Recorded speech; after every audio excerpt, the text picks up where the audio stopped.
My brother's wedding rehearsal dinner, my father stood up, raised his glass, and said, "Some kids are born to make you proud, and some are just there." Everyone laughed. My aunts, my cousins, my brother's future in-laws who had known us for all of 6 months. They laughed like it was a joke. My brother laughed the loudest. I was sitting 3 seats down from my father. I smiled, set down my fork, and said, "Don't worry, Dad. After tomorrow, you won't have to see me at all." He didn't catch it. Nobody did. They were already moving on to the next toast. I caught it. I've been planning it for 2 years. My name is Ivy. I'm 31 years old, and I grew up in Clarksville, Tennessee, in a house where the rules were different depending on which child you were. My brother Cole was 4 years older than me. He was the one who played baseball through high school, who got recruited to a Division II school in Kentucky, who had his picture on the mantle in 3 different frames. He was the one my parents talked about at church, at the grocery store, at every single family dinner where I sat quietly and passed the rolls and wondered if anyone would notice if I got up and walked out. They wouldn't have. That's the honest answer. My mother used to say she had 2 kids, and she meant it literally. 1 counted and 1 was just math. I don't think she ever said that out loud, but she didn't have to. You learn to read the room when you grow up invisible. Cole got a car at 16. I got told to save up. Cole's baseball fees, tournament travel, new cleats every season. That was just the household budget. When I got into the honors program at school and needed a graphing calculator, my mother handed me $40 and said the rest was on me. The calculator cost $112. I babysat every weekend, from 7th grade on. I cleaned houses in the summer, starting at 15. By the time I was a senior in high school, I had a savings account my parents didn't know about, and a plan they would have laughed at if they'd heard it. I applied to 17 colleges. I told no one. My guidance counselor, Mr. Abbott, was the only adult who knew. He was 62 years old and had been at my school for 30 years. And he had a habit of eating lunch at his desk and leaving the door open in case anyone needed somewhere to sit. I started eating lunch in his office in 9th grade. By junior, he was helping me write essays. He never once said I was special. He said something better. He said I was consistent. He said most people were talented, but not consistent, and consistent was what actually mattered. I got into the University of Colorado Boulder on a partial merit scholarship. Room and board weren't covered. I had saved $4,000. I was going to need a lot more. The night I got the acceptance email, I sat in my car in the school parking lot and cried for about 15 minutes. Then I wiped my face and drove home and didn't say a word. I didn't tell my parents about college until April of senior year, 2 weeks before the decision deadline. My mother's first question was, "What about Cole's graduation party? It's in June." Cole was graduating from his Division II school. It had taken him 5 years. He had a communications degree and no job lined up. My father's first question was, "Colorado? Why so far?" I said, "It's where I got in." Neither of them asked what my major was going to be. Neither of them asked about the scholarship, how much it covered, what I'd need. My father said he wasn't sure he could help much financially, which was fine because I hadn't asked. My mother said she hoped I knew what I was doing. That was the whole conversation. We had meatloaf for dinner. I left for Boulder in late August. My father shook my hand at the front door. My mother hugged me for about 3 seconds and said, "Don't forget to call." She didn't specify how often or what number to use, and I didn't ask. My college roommate was a girl named Sasha from Phoenix, and she was warm and funny and obsessed with hiking, and she was the first person in a long time who seemed genuinely interested in talking to me. I cried in the shower that night, not from sadness exactly, just from the shock of it. Of someone being interested. The first year was hard in the practical way. I worked 20 hours a week at the campus rec center front desk. I applied for every grant and work-study program I qualified for. I ate a lot of rice and frozen vegetables, and I learned to love the free coffee at the library. My mother called once in October from the landline, and I answered, and she asked if I had enough money for groceries, and I said yes. And she said okay, and the call lasted 4 minutes. My father didn't call at all that first semester. Cole called in November to ask if I was coming home for Thanksgiving. I said I was working. He said, "Mom's going to be upset." I said, "Cole, you're 25. You can manage dinner." He didn't call back. I went home for Christmas because the dorms closed. It was 9 days, and it was fine in the numb way that things are fine when you stopped expecting anything. My father watched football. My mother cooked. Cole talked about a sales job he might apply for, and my parents listened like he was announcing a moon landing. At dinner on Christmas Eve, my father asked me how school was going. I said fine. He nodded and turned back to Cole. That was the last Christmas I went home. Sophomore year, I changed my major from business to computer science. Everyone told me it was hard. I found it clarifying. There was a right answer or there wasn't. The work either compiled or it didn't. I liked that. I got a summer internship after my sophomore year at a mid-sized software company in Denver. It paid $22 an hour, and I saved almost everything. My father called to ask if I was going to Cole's birthday party. I said I had work commitments. He said, "It's a Saturday." I said, "Dad, I know." The internship turned into a return offer. The return offer turned into a full-time position lined up before my senior year started. I graduated in May with a 3.8 GPA, zero debt beyond a small federal loan I'd already started paying down, and a job starting in July. Mr. Abbott had retired by then. I sent him a card with a handwritten note and a gift card to the bookstore in town he always talked about. He sent back a note that said, "I told you, consistent." I still have that note. I moved to Denver in June. My apartment was small and the building was old and the elevator smelled like someone had once cooked fish in it and never stopped. I loved it unreasonably. I bought my own furniture. I cooked my own food. Nobody asked me to pick up the dry cleaning or make sure Cole had a ride to practice. I was 23 years old and I felt like I could finally breathe. My mother called around this time with some regularity, and the calls had a pattern. She would ask how I was. I'd say fine. She'd say that's good, and then she'd tell me about Cole. Cole had started a new job. Cole was dating someone. Cole was thinking about buying a truck. Cole. Cole recited like a rosary. I started letting the calls go to voicemail. She left messages. She didn't ask about my job, my apartment, my life. She just kept narrating Cole's. At work, I was quiet and thorough, and I asked questions and I didn't miss deadlines. My manager, a woman named Dr. Caswell, who had a PhD in systems engineering and very little patience for inefficiency, told me at my 6-month review that I was one of the strongest junior engineers she'd worked with. She asked where I wanted to be in 3 years. I told her leading a team. She said, "Good. Let's build a plan." Nobody in my family knew any of this. My parents didn't know my job title. They didn't know my salary. They didn't know I'd been promoted within 18 months, that I was managing 2 junior engineers, that I'd presented at a regional tech conference and been asked to present again. They knew Cole had bought the truck. The wedding announcement came in the form of a group text. Cole was engaged to a woman named, I'll call her his fiancée because she was perfectly fine and not part of any of this, and the wedding was scheduled for the following April. The rehearsal dinner was the Friday night before. I almost didn't go. I'd been back to Clarksville exactly twice in 4 years. Both times were for funerals. Both times I stayed 2 days, slept in my old room which had been converted into a storage space with a pull-out couch, and drove back to Denver feeling like I'd survived something. I went to the wedding because I told myself I would give my family one more clear view of who I was before I made my decision. I'd been building toward the decision for a while. I just wanted to be sure. I drove to Clarksville. I did not stay at my parents' house. I booked a room at a Hampton Inn 12 minutes away, and I told my mother I needed the space to decompress after the long drive.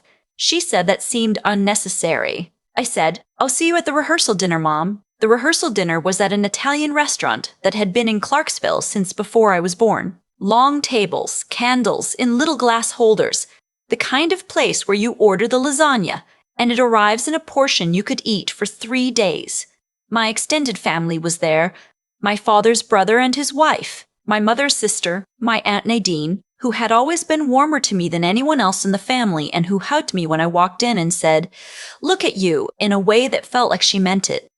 I sat where I was assigned, I ate my salad, I made small talk with Cole's fiancée's mother, who was a dental hygienist from Bowling Green and was very nice and very nervous.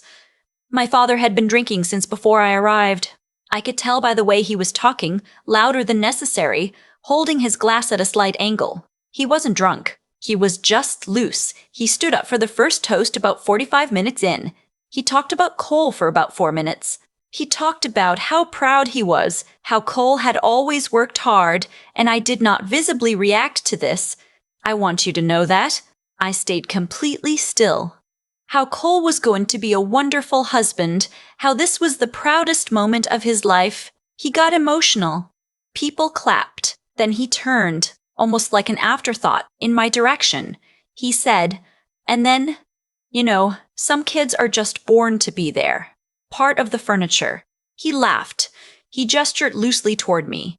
Our Ivy, she's always just there. The table laughed. My mother smiled into her wine. My brother looked at his plate. Aunt Nadine did not laugh. I saw her face. She looked at me. I smiled. I waited for the laughter to die just slightly. Then I said, clearly enough for the table to hear, "Don't worry, Dad. After tomorrow, I'm not going to be there anymore." He blinked. He thought I meant the wedding venue. He moved on to thanking the restaurant staff.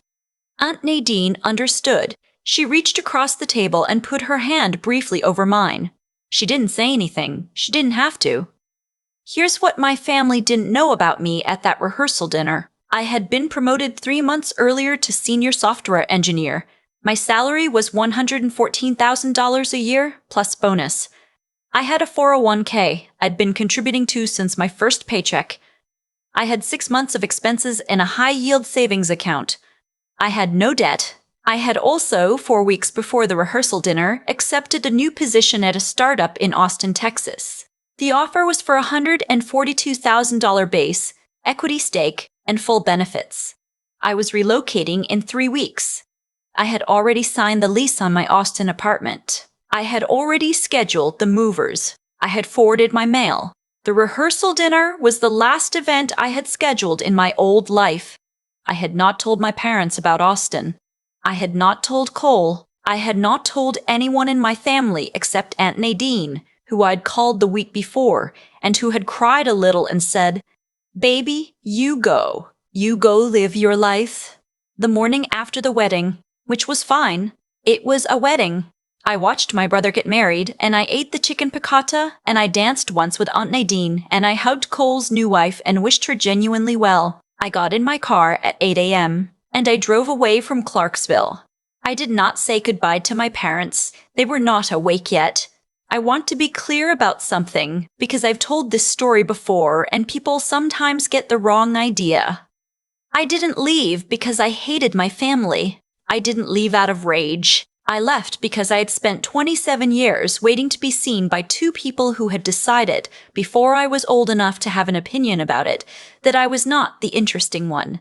And I had finally accepted that waiting is a choice. Continuing to show up to a table where no chair is kept for you is a choice. I was done making that choice. I got to Austin on a Tuesday. My apartment had big windows that looked out over a courtyard with a live oak tree in it. I unpacked my boxes. I went to a coffee shop around the corner. I started work on Monday. I blocked my mother's number. I blocked my father's. I kept Cole's. Not because things were good between us, but because he had a new wife and a new life, and I wasn't ready to close that door completely. I kept Aunt Nadine's because she was the only person from that family who had ever looked at me and seen the whole picture. 3 weeks into Austin, Aunt Nadine texted me, "Your parents are calling everyone asking where you are." I texted back, "I know, I'm okay. Don't worry about me." She sent back, "I'm not worried. I'm proud." I didn't reach out to my parents for 8 months. In those 8 months, I settled into Austin. I made friends. Real ones, the kind where you go get tacos at 10 p.m. because someone had a bad day and that's just what you do. I started hiking on weekends, which Sasha from college had always told me I'd love, and she was right. I got a dog, a 3-year-old rescue mutt named Biscuit, who had one ear that stood up and one that didn't, and who had the specific talent of sleeping directly in the center of the bed. I was, and I say this with full awareness of how it sounds, genuinely happy. My job was hard in the good way. My team was smart. My manager, a man named Dr. Ellis, who wore the same 3 flannel shirts in rotation and was one of the best engineers I'd ever worked with, told me at my 3-month review that I was already operating above my level and asked if I wanted to move into a tech lead role within the year. I said yes. I did not call my parents to share this news. There was no one in my family of origin I wanted to call. I called Aunt Nadine. I called Sasha. I called Mr. Abbott, who had a flip phone and answered on the 4th ring and said, I figured, like he'd just been waiting. In month 8, my mother found my work email. I don't know how. I imagine she called the company main line and asked for me, and someone looked me up and gave her my address. It was a long email. I read it once. She said she didn't understand why I disappeared. She said she'd been worried sick. She said family was family and that whatever I was upset about, it wasn't worth throwing away the people who loved me. She said she and my father were struggling financially. Some issues had come up, she didn't specify, and she hoped I was in a position to help if needed. That last paragraph, that's what told me everything I needed to confirm. I did not respond to the email. 2 weeks later, I got a voicemail from my father. He sounded tired and a little lost, and I felt something in my chest that I can only describe as grief. Not for what was happening, but for what had never been. He said he was sorry if he'd ever made me feel like I wasn't important. He said it a little stiffly, the way men say things they've been coached to say. He said he hoped I was well. I saved the voicemail. I still haven't listened to it a second time. I don't know if I will. I called Aunt Nadine instead and asked her what was actually going on. She told me my parents had taken a second mortgage on the house during the years Cole was playing baseball, between travel costs and equipment and one season where he got injured and they paid out of pocket for the surgery. Cole had been between jobs twice in 2 years. The truck had needed major repairs. The numbers had stopped working. I listened to all of this. Then I said, "Is Aunt Nadine okay? Are you okay?" She laughed. She said, "I'm fine, honey. I'm not calling you for money. I'm just telling you what's happening." I said, "I know. Thank you." I did not send my parents money. I did not call them back. I am at peace with both of those decisions, though it took time to get there. Not because I doubted myself, but because grief takes time even when you're grieving the right things. Cole texted me on my 30th birthday. It said, "Hey, happy birthday. I know things are weird. I hope you're okay." It was the first message from him in almost 2 years. I stared at it for a while. It wasn't much. It also wasn't nothing. I texted back, "Thank you. I'm really good, actually. I hope you are too." He sent back a thumbs up. We haven't spoken since, but the door feels cracked. Maybe someday, not today. I am 31 now. I live in Austin. I have a dog, a job I worked extremely hard to get, a group of friends who know my actual birthday and show up for it, and an aunt who texts me pictures of her garden and asks about my life and remembers the things I tell her. I was promoted to tech lead 6 months ago. I now manage a team of 7 engineers. I am building something I'm proud of. My parents don't have my address. They don't have my personal number. They have my work email, which I check and do not respond to. The emails have slowed down. The last one came about 4 months ago, and it was shorter than the others. Progress, maybe. Or acceptance. I'm not sure it matters which. People sometimes ask me if I miss them. I always have to think about that for a moment, which I think is its own kind of answer. I miss the parents I wished I'd had. The ones who might have noticed when I got straight A's, or when I was scared, or when I was proud of something and just needed one person in that house to see it. Those parents I miss. The ones I actually had. The real ones. The ones who raised me as furniture. No, I don't miss them. That's not bitterness talking. That's just clarity. What I know now, What took me until my late 20s to fully understand is this. Being the invisible one isn't the worst thing that can happen to you. The worst thing is staying invisible forever because you kept hoping the right person would finally look up. At some point, you have to stop waiting to be seen and start building the kind of life that has no room for people who can't see you. I built mine. It has big windows. There's a live oak tree outside. My dog is asleep across my feet right now, and the coffee is good, and tomorrow I have a team meeting where I will look at 7 smart people and ask them hard questions, and we will solve something together. My father said I was furniture. Furniture doesn't build anything. I do. I've thought a lot about cause and effect since that rehearsal dinner. Not in the dramatic way, just quietly, the way you do when enough time has passed and you can finally see the whole shape of something. My father called me furniture, and I think he genuinely believed that, not out of cruelty exactly, but out of a kind of blindness that happens when you decide early on who matters and stop looking at everyone else. He looked at Cole and saw the whole story. He looked at me and saw background. That choice, made thousands of times over 20-some years in small ways, in averted eyes and unanswered questions and 3-second hugs. That choice had consequences. Not because the universe punishes you for it, but because people respond to how they're treated. I responded by leaving. That's not punishment. That's just physics. And Cole, I don't hate him. I want to be clear about that. He was handed something I wasn't, and he took it. Because that's what people do when things are handed to them. But the thing about being given everything without earning it is that you don't actually learn how to hold it. You don't build the muscles. Cole had every resource and every advantage my parents could scrape together, and at 30 he was between jobs with a truck that needed repairs. That's not karma in any mystical sense. That's just what happens when the work of becoming someone gets skipped. I didn't skip it. I couldn't afford to, and Mr. Abbott was right. The thing that actually mattered wasn't talent, it was consistency, showing up when it wasn't exciting, doing the next thing when the thing before it was hard. Filing the application nobody knew about, working the desk job and putting the money away and not spending it because the goal mattered more than the moment. That's not a special gift. That's a decision made over and over again in small rooms where nobody is watching and nobody is going to applaud you for it. Aunt Nadine watched, a little. She didn't have much. She couldn't write me a check that changed my life, or pull strings I didn't know existed. What she did was smaller and more important. She treated me like I was worth paying attention to. She asked follow-up questions. She remembered what I'd told her the last time.